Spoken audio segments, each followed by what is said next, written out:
আমার নাম রিনা, বয়স ৪৫।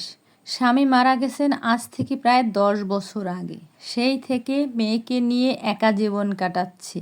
নিজের ছোট চাকরি, সংসারের ব্যস্ততা আর সমাজের তির্যক কথা সব মিলিয়ে আমার জীবনটা যেন শুকনো মরুভূমি হয়ে গিয়েছিল। একদিন বিকেলে পার্কে হাঁটতে গিয়েছিলাম। হঠাৎ এক যুবক এসে বলল, আন্টি, আপনার ব্যাগটা পড়ে যাচ্ছিল, আমি ধরলাম। হাসি দিয়ে তাকালাম তার দিকে। সেই ছেলেটির নাম ছিল অরূপ, বয়স মাত্র ২৫।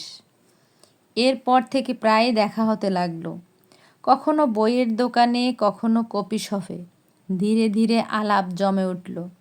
বয়সের ফারাক ভুলে অরূপ তাকে বন্ধুর মতো আচরণ করতে শুরু করলো। রিনা অবাক হতেন, এত কম বয়সী একজন তার কষ্ট, একাকিত্ব আর ভয়গুলো এত সহজে বুঝতে পারে কিভাবে।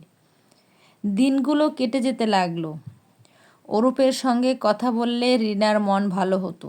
অনেক দিন পর আবার নতুন সূর্যের আলো দেখছেন। একদিন অরূপ সোজা সবটা বলে ফেলল, তোমাকে আমি ভালোবাসি।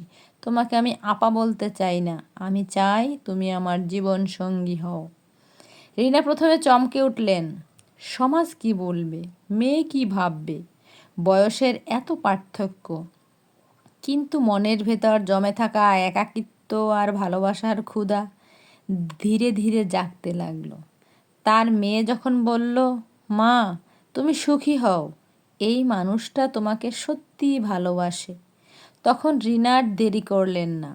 সব বাধা পেরিয়ে এক সাদামাটা আয়োজনে তাদের বিয়ে হলো। আজ রিনা হাসি মুখে বলে, বয়স শুধু সংখ্যা, ভালোবাসা আসলে দুইটা হৃদয়ের গল্প।